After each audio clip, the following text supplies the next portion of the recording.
eu tenho uma posição. Aliás, eu não me lembro a posição do Renan sobre isso, mas eu tenho uma posição minoritária dentro do MBL de ser um dos que dizem. Ser um dos que não. O primeiro a dizer e o mais ferrenho defensor da tese de que Lula não é candidato. De Verdade. que Lula tem duas questões aí centrais para ele não ser candidato. Primeiro, a mesma questão de saúde. Primeira questão mesmo de estar velho e não aguentar mais uma campanha presidencial. Eu escutei de um petista de alta plumagem, por assim dizer, que quando você tá num banquinho no banheiro cortando a sua unha e corre risco de vida, é arriscado você disputar uma campanha presidencial, né? Falando sobre o Lula. E o outro aspecto é dele não arriscar de agora. Ele tá mais preocupado com a biografia, de como ele vai fechar a história dele, do que com o poder, né? Ele tá mais preocupado em não terminar a vida dele com uma derrota. E aí vários veículos de imprensa perguntam, pô, mas como o Lula vai fechar com uma derrota, pode estar preocupado com isso se ele tá em primeiro agora?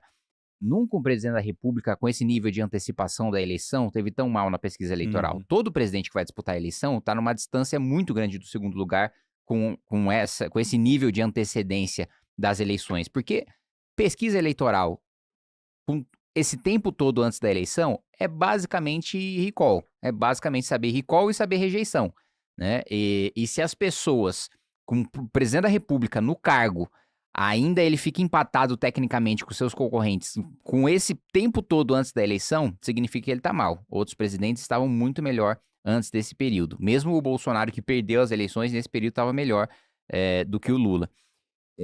Então, esse é um aspecto. O outro aspecto é a grande esperança do Centrão de que o Tarcísio seja candidato. Mas o Tarcísio, ele deixa muito claro que só é candidato se tiver 100% do apoio do Bolsonaro. Nas últimas semanas, ele tem se dedicado a fazer o beijamão para ter o apoio do Bolsonaro. Sentiu a porrada do Eduardo, sentiu a porrada do Carlos. O Eduardo ainda tá no delírio de que ele pode ser candidato, de que as sanções que o Trump vai impor vão ser tão grandes que vai reverter a prisão do Bolsonaro, sua ineligibilidade. Quer dizer, a ineligibilidade, eu não sei se o próprio Eduardo tá tão interessado em derrubar a ineligibilidade do próprio pai, porque ele quer ser o candidato.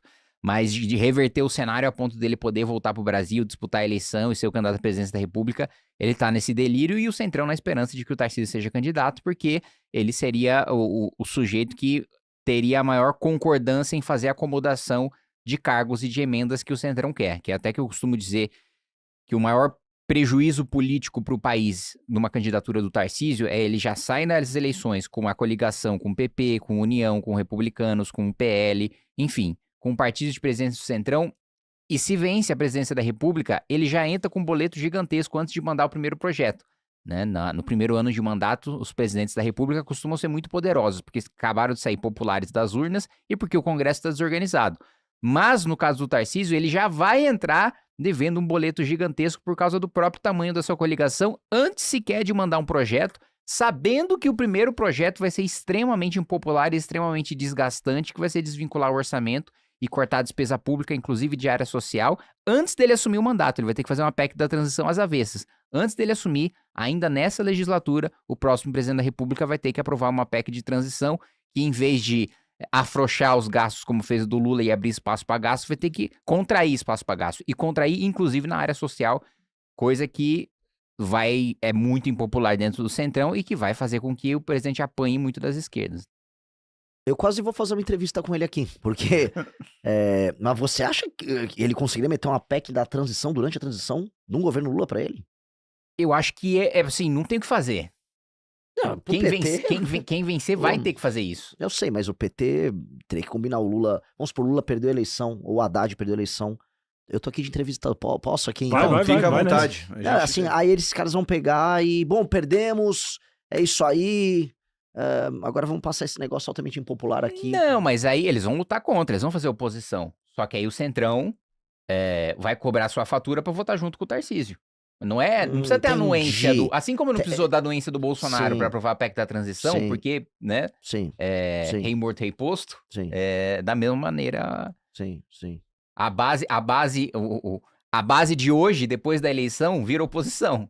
Sim, e aí mesmo a galera que perdeu a eleição pra deputado, ela vai estar fazendo as composições pós-eleição. Imagina, quem perdeu é que tá vendendo até a mãe. Fala, pô, não tem mais mandato, minha única oportunidade de negociar cargo é agora com o novo presidente pós-eleição. Vocês, nesse cenário de Lula não ser mais candidato, aí você citou o Haddad. Vocês imaginam que seria um Haddad ou poderia ser o vice do Lula hoje, que não é um cara do PT, mas que aparece ali hoje como o braço direito ali do Lula, já que tá na vice-presidência. Vocês acham Eu possível? Se você está vendo esse vídeo e não é inscrito, você tem 10 segundos para se inscrever ou seu fureba irá virar esquerdista.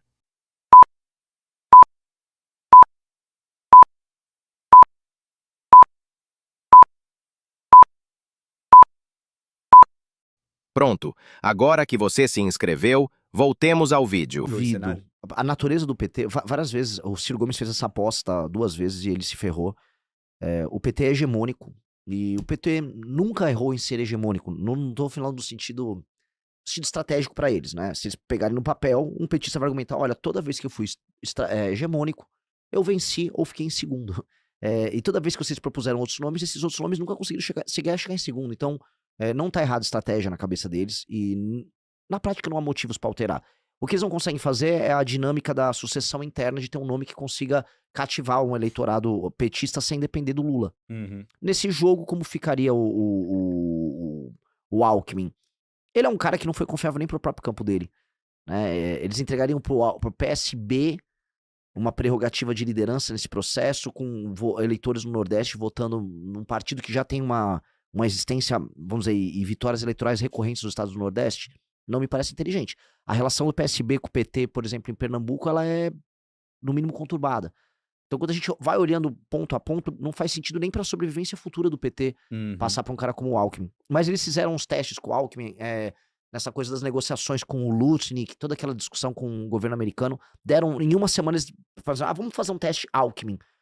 E eu não sei se teve efeitos nacionais. O que a gente viu foi uma pesquisa depois muito boa pro Alckmin no governo de São Paulo, em que ele aparece próximo do Tarcísio no segundo turno. E eu acho que essa pesquisa, inclusive, tem contornos na cabeça do Tarcísio nas decisões que ele vai tomar para as eleições de 26, porque ele saiu da posição de antifragilidade, em que ele tinha uma eleição certa, na cabeça de muita gente, no primeiro turno em São Paulo, Uhum. e uma eleição. E aí ele poderia se dar o direito de negociar a eleição para presidente.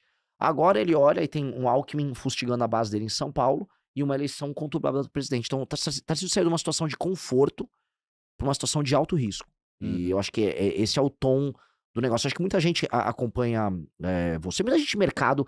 E eu comecei a falar assim: toda vez que eu ia em locais de mercado, a galera quer muito saber o cenário das próximas eleições e quer saber o candidato que andaria com as reformas, se ele tem chance de ganhar. Porque isso faz preço, isso é importante para ter previsibilidade.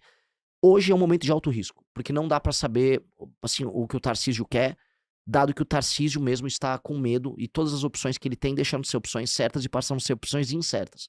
Hoje dá para falar que tem disputa pro governo de São Paulo, Uhum. e hoje dá para Sim. falar que ele mesmo não sabe como manter o equilíbrio instável entre a opinião da família Bolsonaro, com Bolsonaro com risco de vida, né? Comenta-se muito assim, ele tá muito mal fisicamente, com o filho dele louco nos Estados Unidos, com o Ratinho comendo pelas beiradas, tentando ser esse candidato de coalizão, e olhando pra São Paulo e vendo: pô, mas o Alckmin tá no segundo turno 5 pontos atrás de mim. Como assim? Calma, não é?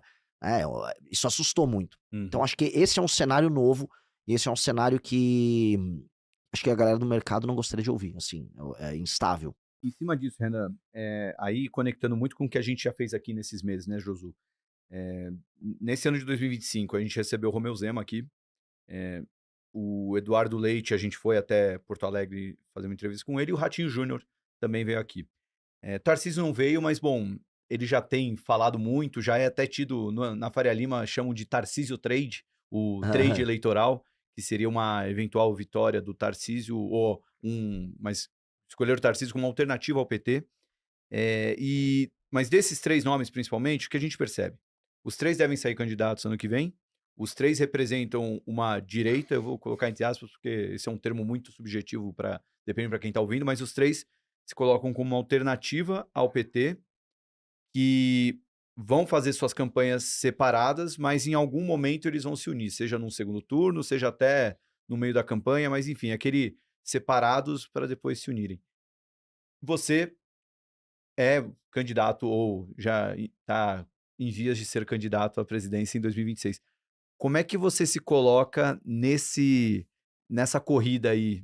Você está mais do lado desses governadores? Você está uma subdivisão ali dentro? Enfim, como é que é o personagem Renan Santos nessa corrida eleitoral de 2026? Quando a gente olha esse jogo, eu não cravaria que tanto o Zema quanto o Ratinho seriam candidatos. O Ratinho, com certeza, no cenário com o Tarcísio, ele não será candidato. O PSD com certeza estaria junto com o Tarcísio. Isso é a palavra do próprio Kassab. E estrategicamente falando, não tem sentido. Pro Zema, dado que o eleitor do Novo, né, eu sempre falo, o Partido Novo, ele é o PCdoB. O que o PCdoB é pro PT, o Novo é pro PL. Ele é um satélite que depende da estratégia macro, dado que o eleitor dele, no fundo, é um eleitor bolsonarista. Você ainda tem um resquício de um eleitor de, vamos dizer, classe média alta, com uma boa formação, que gosta do Novo, mas isso foi passando. Ele fez uma opção, e essa opção faz com que o eleitor dele, na eleição, cobre, como rolou um pouco em 2018, cobre dos deputados do Novo um apoio ao Tarcísio direto no primeiro turno. O Zema ficaria numa posição estranha perante o eleitorado, porque o Novo não construiu essa identidade. Então, seria bom para a marca do Novo, falando aqui como um consultor deles, que eles tivessem um candidato a presidente da República para fazer deputados. Mas eles não construíram identidade. Logo, o próprio eleitor deles, que eles tiveram nos últimos anos, basicamente a principal pauta dos deputados do Novo e do Partido Novo foi anistia, que é a pauta dos bolsonaristas. Eles vão falar, mas, tá bom, até voto no teu deputado, mas meu presidente é do PL, então eu acho que eu vou votar no cara do PL. Tira a candidatura, então é uma candidatura que acabaria não fazendo sentido. Nesse sentido, talvez pro Novo, o ideal é ser parte dessa coalizão, que acho que eu imagino que eles estão fazendo, num cenário com o Tarcísio, e aí o Zema negociar um ministério, participar da campanha já como parte disso. Porque o desenho, e isso era uma das demandas originais do Tarcísio para a formação desse bloco, era de ter o menor número de candidatos possíveis no primeiro turno. Ele já chegar com um clima de segundo turno. Você fala, já vamos matar essa bagaça no primeiro turno. E aí, nesse sentido, a gente entra como um grupo completamente fora do combinado. Porque existe esse combinado, existe um acordo entre os governadores, existe uma discussão grande, existe uma costura fina que vem sendo feita há alguns anos pelo Ciro Nogueira e pelo Rueda, que acho que ele não está mais agora nessas conversas, né? E esses caras foram costurando, desenhando, e a questão Estados Unidos, a questão Trump, somada a essas vicissitudes internas agora, dessas votações de anistia, clima eleitoral, isso começa a mudar. E eu acho que a coisa voltou para um grau de instabilidade. Se o Tarcísio não for candidato, aí sim a gente pode falar que faz sentido vários deles serem candidatos. E desses governadores, o único que eu acho que seria candidato em praticamente todos os cenários seria o Caiado. Eu acho que esqueci de citar o Caiado. Ele sairia do União Brasil. Que ainda não veio aqui. Não veio aqui, verdade. Ele sairia do União Brasil, acho que ele ia pra um PRD da vida. E ele tentaria o canto do cisne da carreira dele. E ele tá com alguns argumentos, né, bem marketáveis, assim, de o Brasil que vocês sonham viver é o Goiás, tem segurança, melhor educação, economia. Então ele tá com slogans ali. Lembro dele falar que faliu as empresas de blindagem de carro lá. Eu vi já. E ele... assim, ele tem... Eu acho que ele... Até esqueci dele, mas ele tem 2 pontos aí, né? Primeiro que ele não representa a nova política, até pela idade, né? Nossa primeira eleição ele estava concorrendo, né? Mas ele, nos eventos, que tivemos vários eventos no mercado financeiro reunindo esses governadores, dá para ver como ele cativa a plateia até mais do que os outros. Sim. Então ele tem um discurso ali, ele tá bem alinhado ali com o eleitorado ali, pelo menos no mercado. Eu falei na Jovem Pan, desses candidatos a presidente, que são governadores e tal, ele é o melhor. Mesmo sendo mais velho. Ele tem uma personalidade mais forte, ele tem uma oratória melhor. A oratória dos demais, assim, é débil. O Tarcísio, coitado, falando em público da dó. O Zema também. A participação dele naquela reunião sobre a PEC da segurança pública lá foi... Ele realmente falou ali, falou grosso, né? Subiu o tom mesmo e numa oratória boa, né? Falando de uma forma bem contundente, apresentando argumentos e tal. Foi interessante de ver. Ele, no caso, ele seria o adversário mais interessante pra gente. Mas a gente conhece bem o Caiado. Conhece o Caiado de outros carnavais, no impeachment. Ele não é esse brabão todo. Vive de cálculo, medroso. Eu sei como ele amarelou pro Bolsonaro no período da pandemia, sendo médico. Então, ele não é esse brabão todo, mas ele é melhor do que os demais. Isso dá pra falar. Inclusive, eu acho que foi um governador, por mais que ele tenha pego condições mais fáceis em Goiás do que os demais, ele foi um governador mais marcante ali pro eleitorado dele. Assim, o cenário pra gente é bem simples. A gente não tá combinado com ninguém ali. Diferente de todos esses caras, a gente tem um eleitorado próprio. A gente tem um discurso próprio. E a gente adotou um caminho, que é o caminho da independência, que cobrou um preço muito caro. A gente quase fechou o Movimento Brasil Livre em 2020, com operação policial tocada por gente governista contra a gente. O nosso próprio eleitor não compreendendo o que a gente estava fazendo. Mas esse caminho da construção, do discurso próprio, da marca própria e do público próprio, ele está agora começando a recompensar. Então a gente tem a militância mais interessante hoje, em termos de rede social do Brasil. Um grupo que só cresce, jovens muito inteligentes trabalhando conosco. Então a gente está começando a ser aquele grupo que está pegando os famosos early adopters de algo novo. Hoje essas pessoas estão vindo para cá. Então a gente pode ir para uma eleição e ter uma candidatura a presidente que vai falar as coisas que a gente vai falar e sem precisar ter medo de, não, mas o meu eleitor vai votar no Tarcísio. Se você quer votar no Tarcísio, vota aí, não tô nem ligando. Mas o nosso caminho é o nosso caminho. E isso vai muito na linha, por exemplo, do que foi o mandato do Kim nesses últimos anos. Mesmo essa semana a gente viu isso. Pintou essa PEC da blindagem, a direita oficialmente adotou um caminho próprio corrupção. Aí o Kim fez o discurso certo, fez o voto certo e apanha. Mas hoje a gente já vê quem apanha. A gente já tá apanhando uma parte do Brasil que se engaja em redes sociais, que acompanha quase como futebol, mas é muito simplista. Então vem o argumento do Nicolas, nós tem que votar aí pra proteger da STF. Aí a pessoa manda uma oração, muito obrigado, nosso Senhor Jesus Cristo está com você. Beleza, ele faz um abuso intelectual sobre essa pessoa, como um pastor evangélico inescrupuloso vai fazer também. Agora, uma pessoa, um cara de classe média com um mínimo de entendimento da realidade, tá vindo no argumento nosso, no argumento do Guto, no argumento do Kim. Então, como não existe fenômeno político, isso em lugar nenhum, que começa de baixo pra cima, é sempre de cima pra baixo, no sentido de, vamos começar com o capital humano de qualidade, aí depois a gente se torna popular. E não o contrário, começar popular e depois buscar o capital humano de qualidade. Enquanto eles estão vindo daqui e girando em falso em cima, vamos dizer, dos lamentos e das dores desse público que eles ficam cativando, a gente tá convencendo os melhores. E aí, descendo de cima pra baixo, haverá um momento de ser popular. Que é isso, há um momento na vida de ser minoritário e há um momento de ser popular. É igual uma banda. Tem um momento que você vai ser underground, tem um momento que você vai tocar no festival. A gente tem que viver o momento do underground. Esses caras não querem viver. Esses caras já querem tocar na Globo amanhã. Não tô disposto a tocar na Globo amanhã. A nossa candidatura é a candidatura que a banda do underground vai chegar no festival e vai assustar muita gente. Gostou do vídeo? Considere se inscrever no canal e também siga @MBLiveTV, @MBL e @Cortes do MBL. Vamos juntos mudar o Brasil.